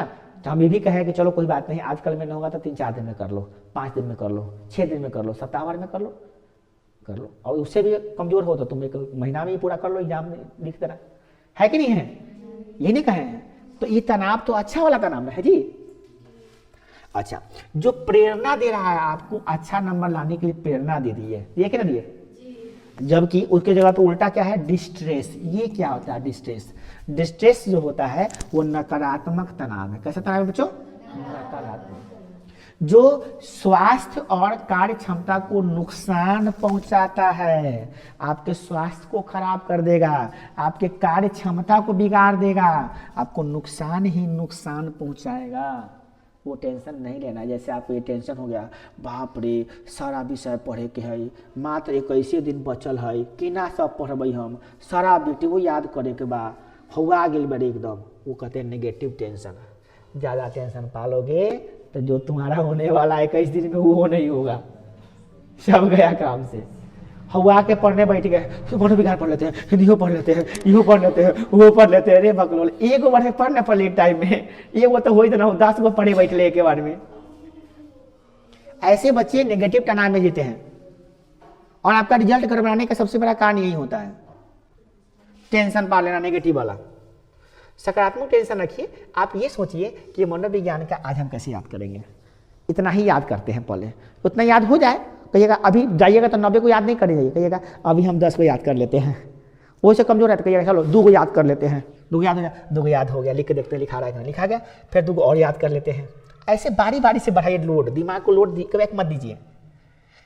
आप देखिए अपने आप को क्षमता पता नहीं। जैसे हम अगर जाए पढ़ने तो हम तो कहेंगे कि 50 को याद कर लेते हैं, अभी 50 को बाद में याद कर लेंगे, मेरा क्षमता 50 को याद करने का। तुमको ज़्यादा याद करने की क्षमता है तो तुमको 60 को याद कर लेते हैं, पूरा एक बार में याद कर लेते हैं। मगर तुमको कम क्षमता है तो 10-10 को करो, 5-5 को करो, 2-2 को करो, 1 को करो, मत करो। टेंशन उसको याद करने से खत्म होगा। सकारात्मक टेंशन रखो, नकारात्मक टेंशन नहीं रखो। हमेशा यूट्रेस रहना चाहिए, डिस्ट्रेस नहीं होना चाहिए। कोई दिक्कत नहीं। चलो अगला क्वेश्चन देखो क्या है। क्वेश्चन नंबर 22 क्या है? देखो 22 नंबर क्वेश्चन क्या कर रहा है, देखो ध्यान से। तरह सकारात्मक स्वास्थ्य क्या होता है? सकारात्मक स्वास्थ्य क्या होता है? सकारात्मक होता है पॉजिटिव, स्वास्थ्य बना होता है हेल्थ। पॉजिटिव हेल्थ क्या होता है? हेल्थ पॉजिटिव कैसा है? करा है सकारात्मक स्वास्थ्य का अर्थ है केवल रोगों की अनुपस्थिति नहीं होता है। इसका मतलब ये नहीं होता है कि हमारे अंदर कोई बीमारी नहीं है तो हम सकारात्मक स्वस्थ हैं, इसका मतलब ये नहीं होता। तो क्या होता है? इसका मतलब ये है कि हमारा शरीर स्वस्थ है, हमारा मन स्वस्थ है, और समाज में भी मेरा इज्जत प्रतिष्ठा बना हुआ है, तब हम पूर्ण स्वस्थ हैं। क्या है? पूर्ण स्वस्थ है। मतलब मैं शरीर से भी हेल्दी हूँ, शारीरिक स्वस्थता है हमारे अंदर, मानसिक रूप से फिट हूँ, जो पढ़ना है, जो याद करना है, जो नई चीज़ समझना है, क्या समझना है, सब कुछ हमको याद है, समझदारी है, तो मानसिक रूप से भी समझदारी है, और समाज में लोग हमको अच्छा कह रहा है, कोई बुरा नहीं कहता है, और बुरा कहता है तो दुश्मन लोग कहता है, उसको कहने दो। हाथी चले बाजार, कुत्ते भौंके हजार, भौंकने दो उसको, मगर तुम अपना इरादा मत बदलो। तो कुछ सही काम कर रहे हो तो बिल्कुल इरादा मत बदलो, तरीका बदलो, मंजिल मत बदलो, बार बार एम बना के रखो। तो सामाजिक रूप से भी तुम लोग को जानता है, प्रतिष्ठा है, तो तुम क्या हो? तुम पूर्ण रूप से स्वस्थ हो और मस्त हो। तब कहेंगे तुम्हारे अंदर सकारात्मक स्वास्थ्य है, तुम हेल्दी हो, पॉजिटिव हेल्दी है तुम्हारा। क्लियर? नेक्स्ट। ये बहुत ऊपर चला गया क्या जी? ठीक है, चलिए। बच गया। अगला क्या है, बहुत इंपॉर्टेंट, टाइम मैनेजमेंट। क्या है? टाइम मैनेजमेंट, समय प्रबंधन। आजकल बच्चे यही नहीं करते हैं तो सफल नहीं होंगे। अगर आप चाहते हैं जीवन में सफल होना तो आपको करना होगा क्या चीज? Time management. क्या करना होगा बच्चों? Time management. क्यों जरूरी है बच्चों टाइम मैनेजमेंट करना? क्यों जरूरी है? क्योंकि समय का प्रबंधन जो नहीं करता है वो नाक ढके रोता है, चाहे कितना भी तेज हो। सही समय पर सही चीजों को करना ही समय प्रबंधन है। क्या कहलाता है? समय प्रबंधन का अर्थ है समय की योजना बनाकर, समय का योजना बनाकर उसका सही और प्रभावी उपयोग करना। कैसा उपयोग करना? सही और प्रभावी उपयोग करना। कैसा? सही और प्रभावी। समय का सही उपयोग करना, सदुपयोग करना। हाँ, ताकि लक्ष्य समय पर प्राप्त हो सके, लक्ष्य समय पर प्राप्त हो सके। जैसे तुम्हारा अभी सही समय क्या है? पढ़ाई पर ध्यान देना, न कि पार्टी मनाना, न कि दोस्ती यारी करना, न वीडियोज बनाना, न तुम्हारे इधर उधर जाना, शादी में श्राद्ध में नहीं जाना, बर्थडे पार्टी में नहीं जाना। ये सब तुम्हारा अभी लक्ष्य नहीं है। वो चीज गलत नहीं है, उसका समय गलत है अभी तुम्हारा। ये समय तुम्हारा नहीं है, ये समय है करियर बनाने का, करियर पे रोने का नहीं, करियर बनाने का समय है ये। अभी तुम जो चाहे वो बन सकते हो, 10 साल के बाद नहीं बन सकते हो। तुम जो चाहो कर सकते हो, जो चाहो पढ़ सकते हो, जो चाहो बन सकते हो। तुम्हारे हाथ में अभी पूरा संसार बचा है। कमजोर हो पढ़ने में तो पढ़ने में तेज बन जाओ। हिंदी नहीं आता हिंदी पढ़ो, अंग्रेजी नहीं आता अंग्रेजी पढ़ो, जो पढ़ना आता पढ़ो। रुका कौन है तुमको? पूरा दुनिया तुम्हारा है। अब तुम सिक्र करोगे जिंदगी में, सोचोगे कि यही जिंदगी में मजा मार लेते हैं सबका। वीडियो भी देखेंगे, फिल्म भी देखेंगे, बाइक पे घूमेंगे, बाइक मोबाइलों चलाएंगे, रीलो बनाएंगे, रीलो चीज करेंगे, रीलो देखेंगे, तो कहाँ से होगा तुम्हारा सब कुछ? सब कुछ कहाँ से हो जाएगा इस जमीन में? टाइम मैनेजमेंट करना सीखो। तुम्हारे लिए पढ़ना जरूरी है, तुम विद्यार्थी हो। अभी 1 महीना जी जान लगा के कम खाओ, कम सो, खूब पढ़ो। खाना कम कर दो, सोना कम कर दो। जिंदा हो तो जिंदगी के नाक में दम कर दो। बड़ा अच्छा, ये अच्छी बात है ना। कहने का मतलब जिंदा कहला हो तुम? रोने के लिए कि हमारा ये नहीं है, वो नहीं है, ऐसे नहीं वैसे नहीं है। तब तुमको क्या बोले थे? 3 महीना भी आओगे ना, एग्जाम का तैयारी करा देंगे तुमको, बोले थे ना कि नहीं बोले थे? वादा पूरा करेंगे। डरने वाला थोड़ी ना है हम लोग, समझे ना। कोई 5 दिन आ जाएगा ना बच्चा लास्ट के एग्जाम में, उसको तैयारी करा देंगे। पावर ना है ये, इतना पढ़ के रखना क्या लगे? मेहनत करेंगे रात दिन, तुम्हारे क्वेश्चन निकालेंगे, अभी भी आए वही निकालेंगे जो एग्जाम में डायरेक्ट वही आएगा। कौन चीज?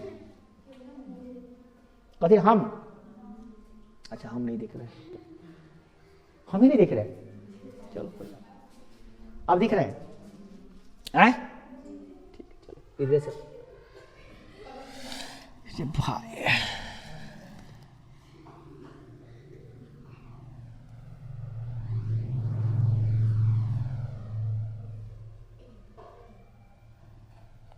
अच्छा, हमारे से ज़्यादा हमारा बात जरूरी है, चेहरा से कथी है। चलिए राधे, हमारा बात समझ में आना चाहिए बच्चों को, ठीक है ना। समझ में आ गया कि नहीं आया? सब चीज़ों को समझो, टाइम मैनेजमेंट करना सीखो, ताकि लक्ष्य तुम्हारा कदमों में हो। तुम जो सोचोगे तुम्हारे कदमों में होगा। तुम 500 नंबर सोचो ना, कसम से पढ़ाई 500 नंबर आ जाएगा। तुम अभियो से ठान लोगे तो, तुम अभियो से पढ़ लोगे वो 500 में 500 नंबर आ जाएगा अभियो से, आज से, समझे ना। ठानोगे तब ना ठानोगे तो कहाँ से हो? करोगे मेहनत तब ना। टाइम मैनेजमेंट करो। नेक्स्ट, अगला क्वेश्चन क्या है? क्वेश्चन नंबर कितना है बच्चों? 24। क्या है? प्रतिरोध की अवस्था क्या है? प्रतिरोध की अवस्था क्या है? होता क्या है? प्रतिरोध की अवस्था में शरीर तनाव के विरुद्ध स्वयं को अनुकूल बनाकर कार्य करता है और संतुलन बनाए रखने का प्रयास करता है। प्रतिरोध का मतलब क्या होता है बच्चों? जब कोई व्यक्ति आप पे या कोई मुसीबत आपको आ जाती है, सपोज दैट कोई मुसीबत आप पे आ जाती है, तो आप उस मुसीबत से फेस करते हैं, लड़ते हैं, है ना। डरापू थे तो डर के मारे भाग जाते हैं, नहीं तो उससे लड़ते हैं। जैसे मुसीबत आपको क्या पड़ी है कि एग्ज़ाम है आपका, है ना। ये कुछ बच्चों के लिए मुसीबत है, कुछ बच्चों के लिए अच्छा खुशी की बात है कि अब आने वाला है एग्ज़ाम, कुछ बच्चों के लिए मुसीबत है कि ओह कहाँ से आ गया एग्ज़ाम, है ना। कितना अच्छा हंसता खेलता ज़िंदगी था, वो बेचारा ग्रहण लगा दिया है ना। तो ये कुछ लोगों के लिए मुसीबत है। तुम प्रतिरोध करोगे ना, जो उसका सामना करो कि डर के मारे भाग जाओगे। डरपोक नहीं ना हो, डरपोक हो तो पढ़ाई छोड़ दोगे। डरपोक होते तो क्या करते, तुम कोचिंग में आते ही नहीं, पढ़ाई छोड़ देते तुम। वो डरपोक लोग होता है, सामना नहीं करता, भाग जाता है मैदान छोड़ के। वो जब सामने दुश्मन आता है तो भाग जाता है मैदान छोड़ के, वो पीठ दिखा के। तो ऐसे लोग डरपोक कहलाते हैं। इतिहास वो लोग नहीं रचते हैं, इतिहास वो रचते हैं जो सामने आके प्रतिरोध करते हैं, सामना करते हैं, स्ट्रगल करते हैं। तो प्रतिरोध की अवस्था में लोग क्या करता है, शरीर के तनाव के विरुद्ध जो तुम्हारा तनाव है वो स्वयं को अनुकूल बना लेते हैं कि भैया एग्जाम नज़दीक आ गया है, तो एग्जाम के समय में 12 घंटा पढ़ना पड़ता है, तो हम नहीं पढ़ते हैं 12 घंटा, हमको आदत नहीं है पढ़ने का 12 घंटा, 14 घंटा हम कभी नहीं पढ़े ज़िंदगी में। कोई बात नहीं है, आप पढ़ लो, आप पढ़ लो ना। नहीं हमको आदत नहीं है, अरे आदत जन्म से किसका होता है, लगा लो ना, लगा लो। बड़ा मुश्किल है, क्या हो गया, मर नहीं जाओगे, जिंदे रहोगे ना। मगर कुछ हो जाएगा ऐसा जो तुम कभी सोचे नहीं हो, तब कितना मजा आएगा। जो लोग तुम पे हंसता है कि कुछ नहीं आता, उसको तुम कहते हैं मुंह दिखाओगे, वो तो बेचारा जल के कोयला हो जाएगा तो नंबर देख के। माँ बाप तुम्हारा कितना फख्र करेगा, अरे बेटा हमारे इतना नालायक समझते थे, निकम्मा समझते थे, इतना अच्छा नंबर लेके आया है, कितना गर्व होगा उस दिन। कर लो ना, क्या दिक्कत है, 10 दिन में 1 महीना करने में क्या दिक्कत है, कर लो मेहनत, फिर तो ज़िंदगी तुम्हारा रहेगा। जी लो ज़िंदगी विद्यार्थी का है, 1 महीना कितने हो जाएगा, मर नहीं जाओगे, जिंदे ना रहोगे। हम रात में नहीं सोए तो क्या हो गया, आंख दुखा रहा है, ये ना हो रहा है, मर नहीं ना गए, जिंदे ना है। आखिर आंख दुखा रहा है क्योंकि रात में जगे तो आंख दुखेबे न करेगा जी, मगर जिंदा है, मर थोड़ी ना गए हैं। ये क्षमता नहीं होगा। आज रात को नहीं जग के तुम्हारे लिए काम करेंगे, नंबर नहीं आएगा। आज जग लिए तो तुम्हारा नंबर आ जाए, तो कितना आसान हो जाएगा तुम्हारे पढ़ने के लिए। तो ये सब बातें होती है बच्चों, जग जाओ ना, क्या दिक्कत है, शरीर तो है, क्या लेके आए हो, मर जाना है, शरीर यहीं छूट जाएगा तुम्हारा। पढ़ लो, यही मेहनत काम आएगा। जिंदगी में याद आया कि सर थे, बहुत अच्छा पढ़ाए थे, क्या मजा आएगा नहीं, कभी नाम लेगा कि नहीं लेगा बताओ, लेगा, बिल्कुल नाम लेगा। अगर अच्छा तुमको फायदा होगा, जब एग्जाम में जाओगे, जब तुम लिख के आओगे ना, तो तुम ना चाहते हुए मेरा नाम लोगे। जब तुम एग्जाम देने जाओगे, सुनो बात नहीं, जब तुम एग्जाम देने जाओगे, एग्जाम हॉल में जब तुम्हारा क्वेश्चन आएगा, जब तुम लिखोगे इस चीज़ को, तो तुम्हें ना कहते हुए मेरा चेहरा याद आएगा। जब तुम मार्कशीट निकालेगा तब तक मेरा चेहरा याद आएगा। जब तक टीचर की बात आएगी तब तक मेरा चेहरा याद आएगा, आएगा नहीं आएगा। यही तो मेहनत होता है, यही तो मेहनत होता है। देने वाला ऊपर भगवान है, जो देना हो वैसे देवे करेगा नंबर, है ना। मेहनत तो करो। देखो आगे दबाव क्या है, व्हाट इज प्रेशर। दबाव क्या होता है, दबाव वह स्थिति है ना जब व्यक्ति पर कार्य, जिम्मेदारियां या अपेक्षाएं उसकी क्षमता से अधिक हो जाती हैं। दबाव, जितना तुम्हारा क्षमता है उससे ज़्यादा तुमको काम मिल जाएगा, तब क्या हो जाएगा, तुम्हारे ऊपर दबाव पड़ जाएगा। तुम्हारे अंदर क्षमता 20 किलो उठाने का है और तुमको 25 किलो दे दिए हैं, तो क्या हो गया, दबाव पड़ गया, तुम प्रेशर झेल रहे हो। मतलब तुम जो है ना एक दिन में 25 क्वेश्चन भी याद नहीं कर पाते हो और तुमको 90 क्वेश्चन याद करने के लिए दे रहे हैं, तो दबाव तो होगा कि नहीं होगा, बिल्कुल होगा। देखो जब तुम क्षमता से अधिक कार्य करते हो या तुमको जिम्मेदारियां दे दी गई हैं, क्षमता से ज़्यादा जिम्मेदारी दे दी गई है, या तुमसे लोग अपेक्षाएं कर लिए हैं ज़्यादा कि हमारा बेटा तो गलती ना है, हमारा बेटा बहुत ईमानदार है, बड़ा पढ़ता है, तोरा पापा जी तोरा पर बड़ा विश्वास करता है, तो तोरा पर जब प्रेशर बढ़ेगा कि नहीं, हमारा पापा विश्वास करे थे हमरा पर, मैंने गोलमाल करे के चक्कर में हती गड़बड़ा जाती, फिर अगर नंबर खराब होती तो पापा कथी सोचते। प्रेशर बनता है कि नहीं बनता है, बताओ, बनता है ना। अगर तुम्हारे घर में तुम्हारी पहचान है कि हमारी बेटी बहुत पढ़ती है, बहुत अच्छा से पढ़ती है, ईमानदार है, बड़ा मेहनत करती है, अगर नंबर कम आएगा तो कितना दुख होगा उनको। तुम इसका प्रेशर झेलते हो कि नहीं झेलते हो। जब तुम गलती करने बैठते हो तो तुम्हें याद है, नाने पापा मम्मी क्या सोचेगी हमारी नंबर कम आएगा तो, क्या कहेगा हमारे चाची, हमारी भाभी, हमारी नानी, जो भी है रिश्तेदार, क्या सोचेगी हमारे बारे में, हमारी सहेलियाँ। तो ये सब दिमाग में प्रेशर आता है कि नहीं आता है, तो ये दबाव होता है। दबाव अच्छा है कि बुरा है, अच्छा है। ज़्यादा दबाव बुरा है, तनाव की तरह, ज़्यादा बुरा है, मगर होना जरूरी है, दबाव होना जरूरी है। चलो अगला क्वेश्चन है, ग्लोबल वार्मिंग किसे कहते हैं बच्चों? क्वेश्चन क्या आता है बच्चों? ग्लोबल वार्मिंग क्या है? ग्लोबल वार्मिंग क्या? Global warming.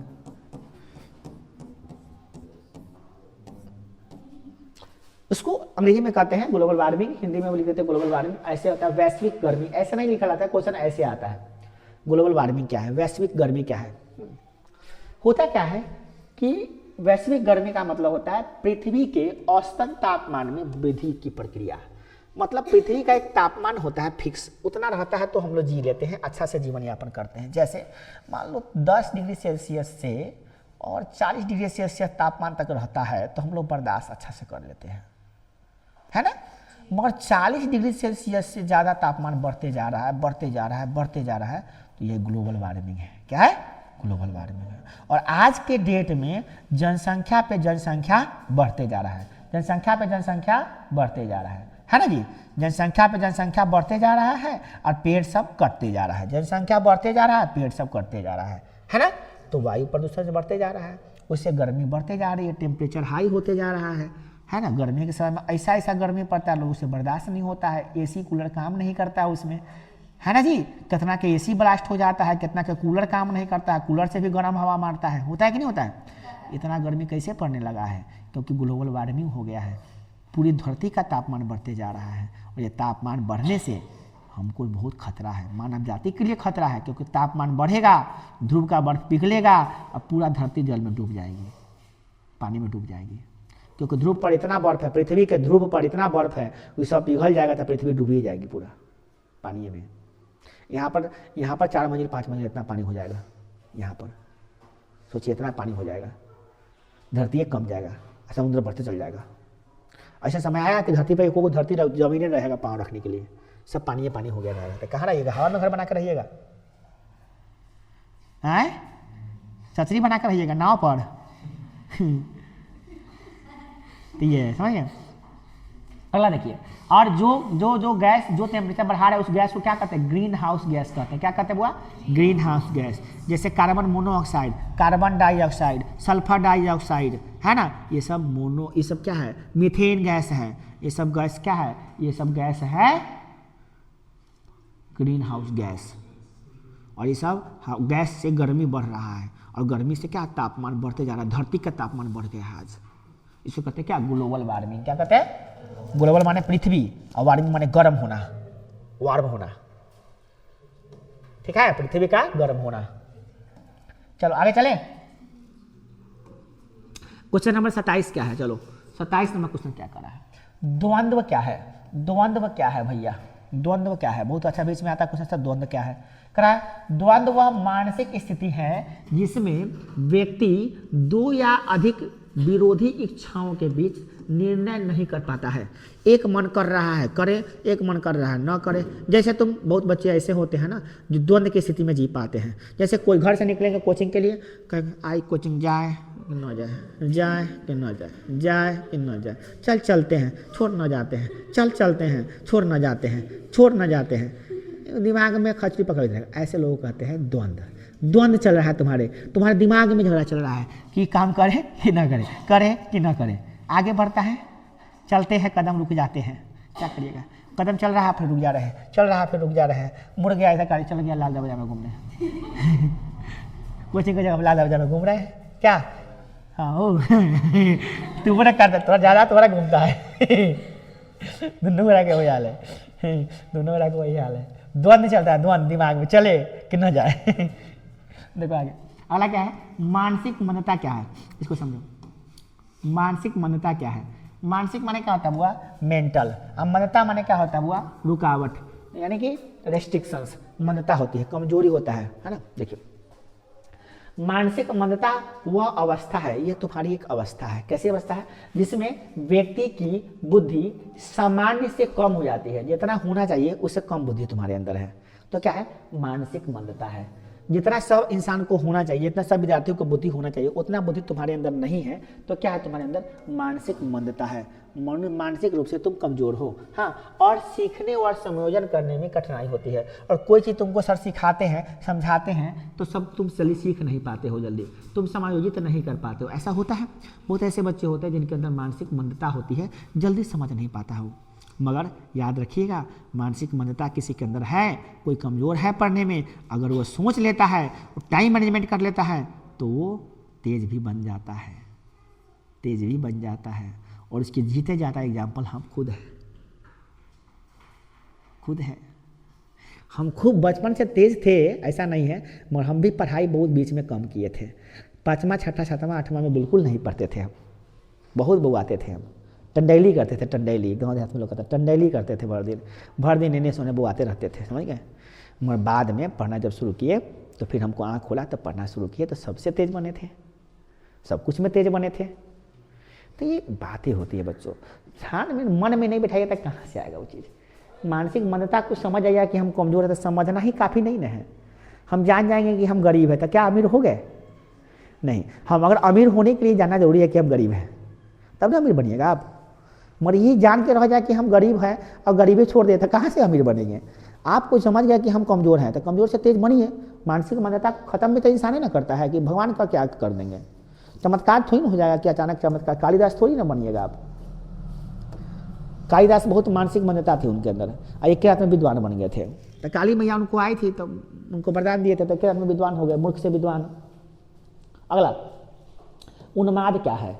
उन्माद एक मानसिक अवस्था है। यह भी क्या है बच्चों? मानसिक अवस्था है, जिसमें व्यक्ति अत्यधिक जरूरत से ज़्यादा प्रसन्न होता है, ऊर्जावान होता है, एनर्जेटिक होता है और उत्तेजित होता है, कोई काम करने के लिए उत्सुक होता है और असामान्य रूप से सक्रिय होता है, मतलब एक्टिव होता है। जैसे अभी हम हैं, हम क्या हैं? अभी हम उन्माद हैं, हमारे अंदर एक खुशी है, तुम नहीं जान पाओगे वो चीज़ को, तुम नहीं जान पाओगे। बताओ, तुम्हारे लिए तो ये है कि 90 क्वेश्चन को लिखना है, याद करना। हमारे लिए ये है कि 90 क्वेश्चन को लिख के याद करके ला। पहले 90 क्वेश्चन कौन है सेलेक्ट करने में बहुत समय लगा, फिर उसका आंसर क्या होगा वो समय लगा, फिर बच्चों को कैसे समझाएं वो समझ में आया, सारे जो शब्दों को कैसे लिखे ये समझ में आया। इतना सारा टेंशन लेके आपको समझा रहे हैं, तब जाके आप समझ रहे हैं, तब ना हमारे अंदर खुशी है। हमारे मुस्कुराहट के पीछे राज क्या है? यही राज है। गोरा होने के प्रति राज वो है, लाइट लगाओ, चेहरा चमकाओ, काला के गोरा बना देते सीधे। मगर उन्माद, अंदर की खुशी का राज कैसे है? अंदर की खुशी लाइट से नहीं होता, अंदर की खुशी बोर्ड से नहीं होता, अंदर की खुशी ये बोर्ड से नहीं होता, अंदर की खुशी इसी से नहीं होता, अंदर की खुशी तुम्हारे से भी नहीं होता। अंदर की खुशी अपने आप लाना पड़ता है। तुम नहीं भी रहोगे तो इतने खुशी से हमको पढ़ा लेंगे।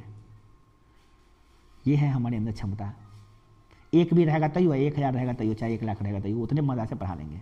हाँ, ज़्यादा बच्चा रहेगा ज़्यादा ताकत आएगा और पढ़ाने का, ये बात तो है। तो समझ गए? तो अगर जिस व्यक्ति के अंदर उन्माद है तो क्या होता है बच्चों? अत्यधिक खुश होता है, प्रसन्नता आती है उसके अंदर, ऊर्जावान, एनर्जेटिक होता है। ऊर्जा देखो, रात में जगने के बाद भी एनर्जी है। हाँ, खड़ा होकर पढ़ा रहे, तुम बैठ के सुन रहे हो, बैठते बैठते तो थक जाओगे, हम खड़ा होकर पढ़ाते पढ़ाते ना थकेंगे। कराए बुलिमिया नर्वोसा, करा बुलिमिया नर्वोसा भोजन संबंधित विकार है। यह एक बीमारी है। बुलिमिया नर्वोसा क्या बच्चों? यह एक बीमारी है, विकार है। क्या बच्चों? विकार, भोजन संबंधित विकार है। इसमें क्या होता है? जिसमें व्यक्ति अत्यधिक भोजन करता है, उसको लगता है कि हम दुबले पतले हैं और खूब दबा दबा के खाएगा, हाँ? और फिर उसे बाहर निकाल लेता है और उसको किसी तरह से खाना है, खाओ जाओ, हाँ? उसका काम होता है कोठी खाली करना, बाथरूम का टंकी भरना, उसका काम होता है। और नहीं होता है तो कभी कभी उल्टी की दवाई खा के उल्टी भी करता है, बस खाता जरूर है। ऐसे लोग होते हैं बुलिमिया का शिकारी लोग। सब लोग नहीं होते हैं, लाखों हजारों में 1-2 बीमार होते हैं ऐसा का।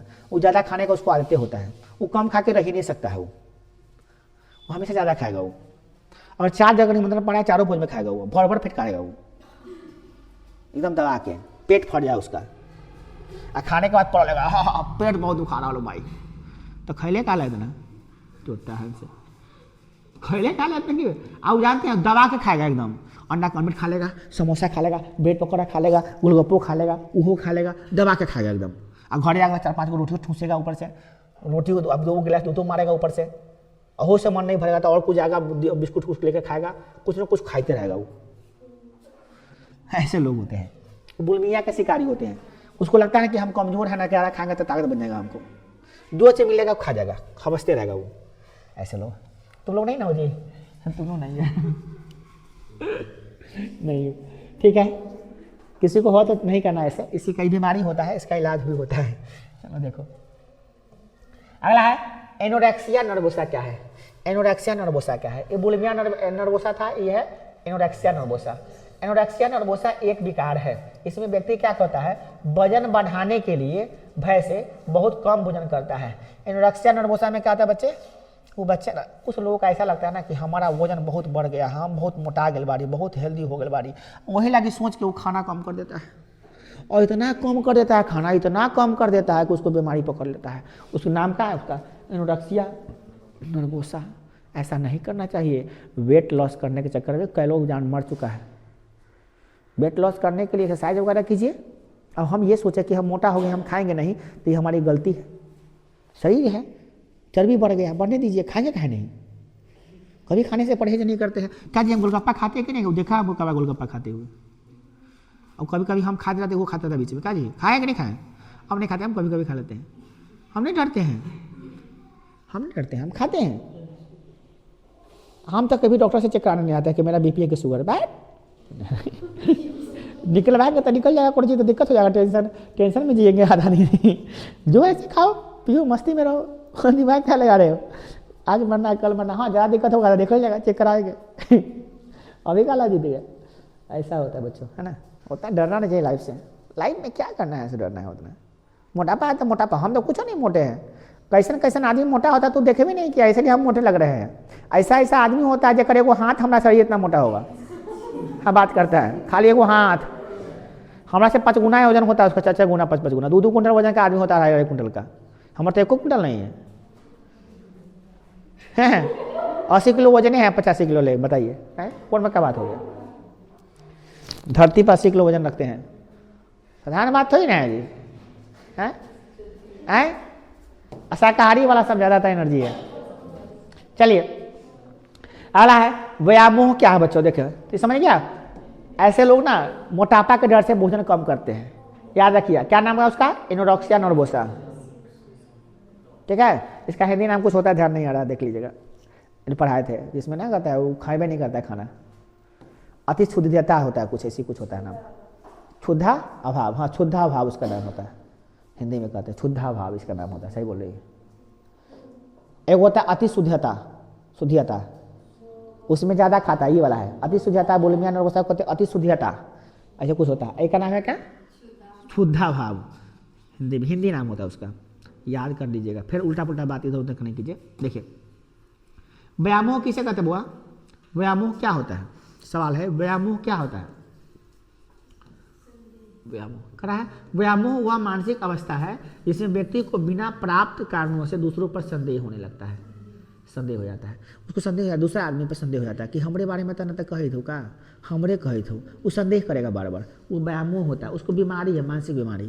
कोई चीज़ को मतलब अपने पे सोच लेना। जैसे रास्ते में जा रहा है कोई आदमी हंस दिया, हमरे बारे में हंस चुका, कह लगे तोरा बारे में कल हंसता, उतना टाइम थोड़ी नहीं लोगों के पास तोरा लगे सोचता हूँ।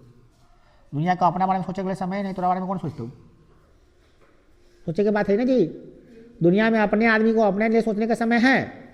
तोरा लगे सोचेगा कि तू कभी कर रहा है तो कभी कर रहा है। गाँव में रहते का समय है किसी के पास, तोरा बारे में सोचबो करता है कोई आदमी, हाँ कि फलना की बेटी कहाँ जा रही है, किससे बतिया रही है।